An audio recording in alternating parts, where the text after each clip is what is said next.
I am a 25-year-old male, don't get along with my stepdad Rick, a 52-year-old male, and never have. He married my mom, a 47-year-old female, when I was 15 after dating for a couple of months, and it's been 10 years, but I think I still hate him more than anyone on this planet. My mom and dad, a 50-year-old male, got divorced a few years after I was born, maybe when I was 4 or 5. My mom had full custody for the first few years, while dad had only visiting rights and he'd come to see me on the weekends. But they modified that arrangement when I was a little older, around 7, and my dad had partial custody after that. I'd spent half the month at my dad's and the other half with my mom. My dad's an architect and my mom was a stay-at-home mother for most of her life, so I was quite close to my mother growing up. When I was around 16, my dad was offered a great position in a firm, but for that, he'd have to move out of state and wouldn't get to see me often. By then, my mom had married Rick, and he was horrible, so I was having a hard time whenever I'd be living with my mom, and would vent about Rick to my father constantly. So he was aware of the situation at my mother's house and asked me if I'd be willing to move with him, but I said no because I didn't want to abandon my mother. My dad almost turned that offer down after that, but I convinced him to take it up because it was a great opportunity for him, and I didn't want him to miss out on anything for me. So my dad left, and we'd talk on video calls and stuff, and we'd see each other on the holidays, but I did miss him still. Living with Rick made me miserable because he was a total bully and would make it a point to put me down every time he saw me around the house. He hadn't been that way while he was still dating my mother, even though he had been awkward around me back then. But after they got married, he turned into a completely different person, and I think it was probably because he wanted me out of their lives and was trying to make it as difficult as possible for me to stay with them. But I wasn't going to abandon my mother. So I just kept my head down and tried to ignore him, even fighting with him whenever I thought I couldn't ignore it. But I didn't leave. And he wasn't just horrible to me, but he was also cruel to my mom. He would push her around like she was nothing, and my mom would let him walk all over her. I tried to convince her to leave him several times, but she insisted that he was a good man, and I shouldn't judge him by what I saw, since there was a lot that I didn't know about him. I didn't buy it, and I believed that he was just as horrible as I thought of him to be. He was also pretty jealous of my dad, and it was quite evident because he didn't allow my mother to keep anything from her previous relationship with my father. He'd told her to burn everything, but she didn't and kept it all in the attic instead. He was extremely insecure, and it would just become very obvious whenever my dad was in town to visit for the holidays or my birthday, and he'd bring expensive gifts for me along with him, which I would parade around the house, just to rub salt in his wounds and make him feel even more insecure. Rick worked as a construction manager, and he didn't earn as much as my father did, which was a sore point for him, and I really loved bragging about my father to rub it in his face. I didn't ever think that he'd be able to use that against me someday, to be honest. I spent a couple of years at home with them and tried my best to put up with Rick for my mom's sake, and then it was finally time for me to move out for college, which I was really looking forward to because then I would only have to come back home for the holidays, and I wouldn't have to see Rick around the house at all times. I was mostly relieved, but I was also a little afraid of what my mom would have to go through. But I couldn't just give up on college, and I knew that I had to go. I decided that I would come back home every other weekend to make sure that my mom was doing all right. But I didn't tell her about this plan because I wanted it to be a surprise. The day that I left for college, my mom was very emotional and we had a tearful goodbye, while Rick couldn't stop smiling and even handed me some cash as a gift. It couldn't be more obvious that he was really happy to see the last of me. My father was the one paying for me to go to college, so I wasn't too worried, and went away without a care. I did visit home periodically on alternate weekends to check up on my mother for the first couple of months as I'd planned, but after a while my mom told me not to visit unless it was the holidays because my coming back around repeatedly really got on Rick's nerves. And then she told me something that was incredibly painful to hear back then, and it still hurts now. She told me that Rick would mostly be in a bad mood whenever I was around, and that meant that he would be awful to her as well. But when I was not around, he seemed to be a perfectly pleasant and reasonable guy. So now she wanted me to reduce my visits, because she thought that I was the problem and made it sound like they would be better off without me. It felt bad and I was really depressed for a while after that, but I made up my mind that I was not going to go back home until Christmas, at the very least. I even spent my Thanksgiving break away from home in a hotel since it was a shorter break.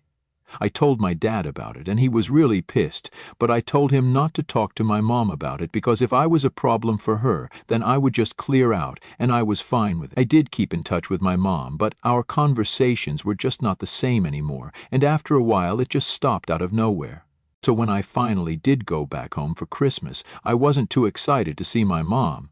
I thought that she would be pleased to see me back home, but when I showed up, she actually seemed alarmed. Before either of us could say anything, a guy I didn't recognize walked out of the door, thanked my mom for lunch, and left.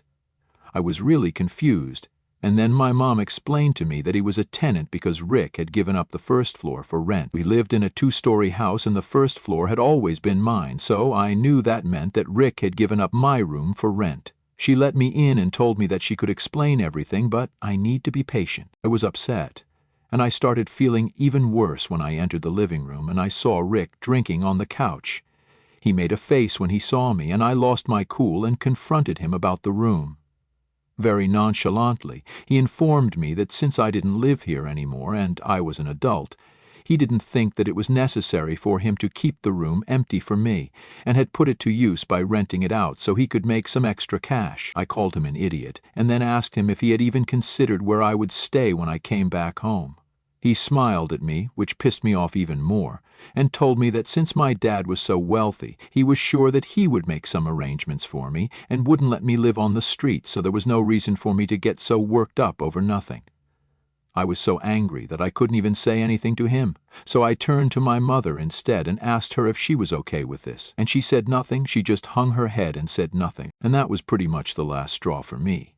I was about to fight with Rick and demand my room back, but at the end of the day I didn't think there was a point in doing that, and I didn't want to waste my breath. So I just took my stuff and walked out of the house. I expected my mother to come after me, but she didn't even do that, and I could hear the two of them arguing inside the house while I waited for a cab. I couldn't make out exactly what they were saying, but my mom sounded angry, which was a relief because at least she was saying something. But after that incident, I pretty much made up my mind that I was never going to go back there. I'd tried for years to be there for my mom, and if she couldn't value that, then it was her loss. That day was the last time I ever saw my mother, or Rick for that matter, and once I got into the cab I never looked back again because I was just done with my mother then. After that I talked to my dad about what happened, and he told me that from then onwards I could just visit him whenever I needed to go back home. And that's what I used to do every holiday. I would fly out to him, and once I graduated, I moved in with my dad. He got me my first internship and eventually my first job. I still live with him, and he's pretty much the only family I have now. I stopped speaking to my grandparents around the same time as my mother, and it was easy because we were never really that close. My dad's parents had both passed away when I was really little, so I never really got to know them, and now my dad is all I have for my family. And he can say the same for me, too. We aren't sad about it, it's just what it is, and we've accepted it. To be honest, we're pretty content living with each other because he's my best friend, and I honestly couldn't have asked for a better father. Things had been going great until last week, when my mother finally reached out to me, after almost 7 years of not being in touch. She reached out to me on Facebook and told me that she needed to talk to me because it was an emergency and she really needed my help.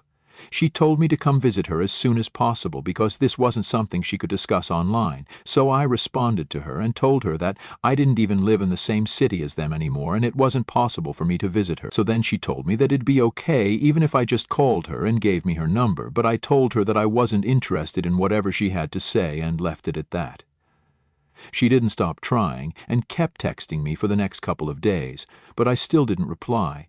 So she finally sent me a text telling me what had happened and why she needed my help. Apparently, she and Rick had taken a huge personal loan of about $80,000 from Rick's boss and had told him that they needed it to pay for my tuition. And now that so many years had passed, his boss was finally asking them to return the money. But it was a huge amount, and they couldn't just give him that money. So now they needed me to pretend to be sick or something, so that his boss would sympathize with them and wouldn't sue them, since they had signed paperwork and everything for the loan and had promised to pay him back with interest. It was an insane plan, and I wanted to play no part in it. Even if I had been on good terms with my mother and Rick, I wouldn't have agreed to this. And that's exactly what I told her. She didn't reply to that for a couple of days, but then, a few days ago, she texted me again and told me that she was in my city and that she needed to see me. I was shocked that she was going to such extreme lengths, but I guess it figured, because she was in a lot of trouble and she was counting on me to bail her out. I told her that I was not going to come meet her because I really wanted no part of this. It all just sounded really shady and dangerous, and if she really wanted to be out of trouble, then she should just agree to pay back the amount in installments eventually and hope that Rick's boss is fine with that. But she texted me and actually said that even if I didn't want to help her out with the plan, she was okay with it. But she just wanted to see me one last time, since she'd come all the way here and couldn't leave without at least meeting me once. I was aware that she was bluffing, but I still agreed to meet her for lunch because I wanted to see her and I did miss her a lot. Yesterday we finally met and it was quite emotional for the first couple of minutes. But she ruined it by bringing up the loan and her plan within half an hour, and I was so exasperated that I didn't even entertain any of it and just left without a word. She kept calling my name, but I walked away quickly, got into my car, and drove back home as fast as I could. I regretted even giving it a shot, and it was kind of my fault for meeting her, even though I knew that she was bluffing, so that's on me. But I don't think I have anything else to feel bad about, and neither does my dad. My mother, however, does not share the same opinion as us. She sent me a long video yesterday, really late at night, and it was pretty obvious to see that she was drunk and crying. She said that she expected me to help her out because I had been her shield throughout my childhood.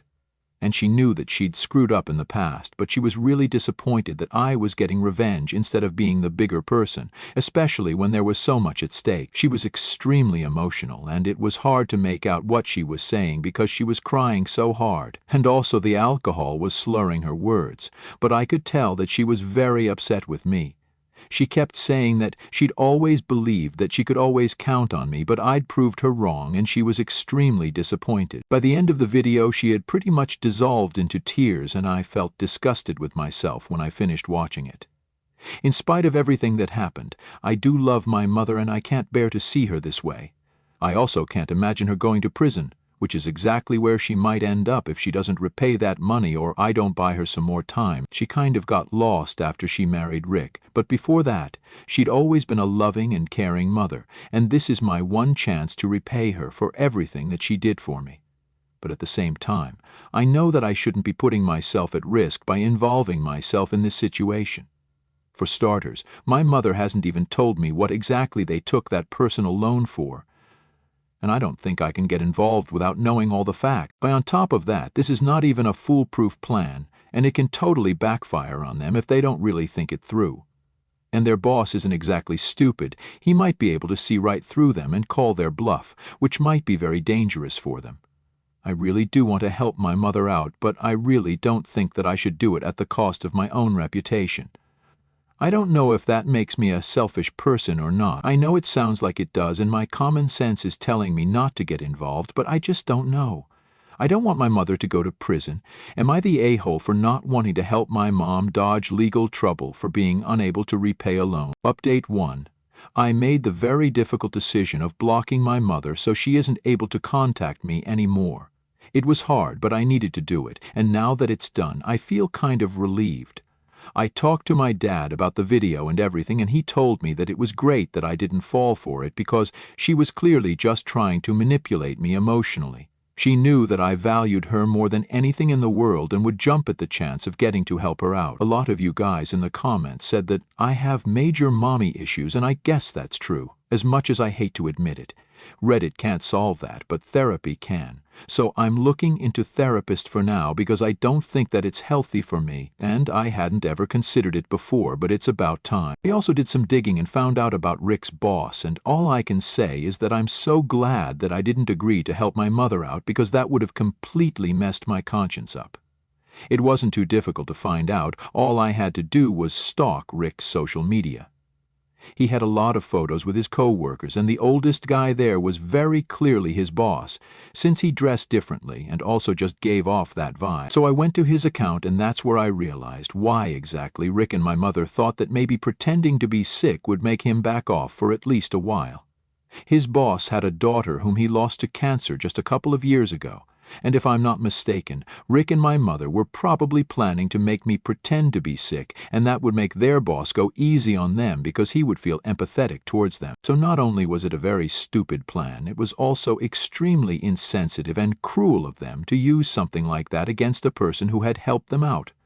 After I found out about that, blocking my mother was pretty much a piece of cake.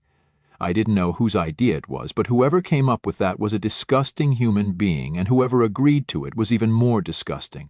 And really, I'm just so glad that I didn't fall for any of my mother's strategies, because I'm just beginning to realize exactly how manipulative and cunning she is as a human being. I never needed to protect her. I was the one who needed to be protected, and she failed miserably at that job. So it's safe to say that I don't necessarily feel very guilty anymore. Especially not after I realized what they were planning to do, and why they were so insistent on using me to accomplish this disgusting goal of theirs. They deserve whatever punishment comes their way. Update 2. So since my mother couldn't contact me, she decided to get in touch with my dad instead. It was quite a surprise, since they haven't spoken for about the same amount of time, or maybe even longer now that I really think about it.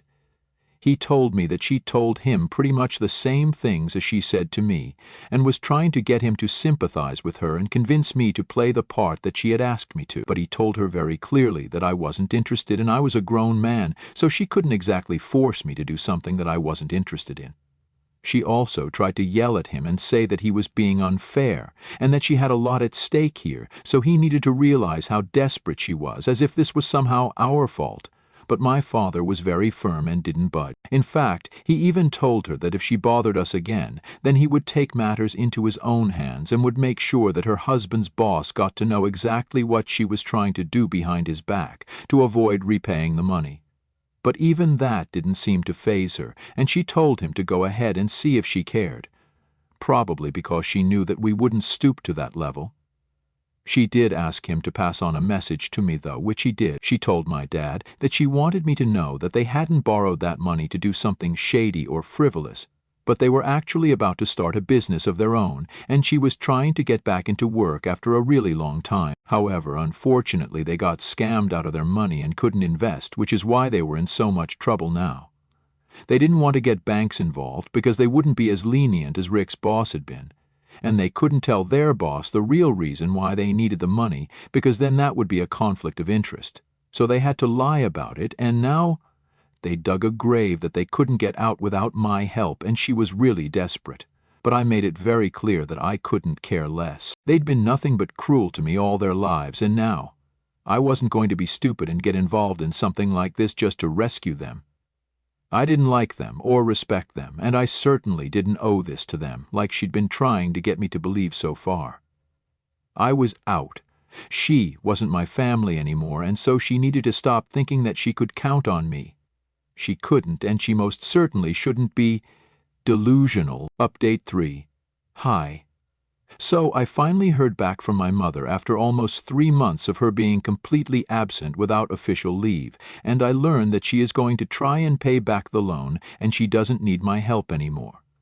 She wasn't nice about it, obviously. She was pretty rude and actually said, "Thanks for nothing," in the message that she sent me. She used a different number since I'd blocked her previous one, but I guess this was important enough for her to actually get a new number for. It was just the usual. She told me that she was disappointed in me and she never wanted to see me again, which I was okay with because why would she even want to see me after whatever happened? She also said that she and Rick had sold the house now and were living in a smaller apartment, and she made it sound like it was my fault, which I don't even understand how that works, but I guess she can always just find a way to blame me for everything that goes wrong in her life. At this point, I shouldn't even be surprised. The bottom line is that I'm now finally done and that we don't have to talk to each other again. She hates me, I hate her, end of discussion.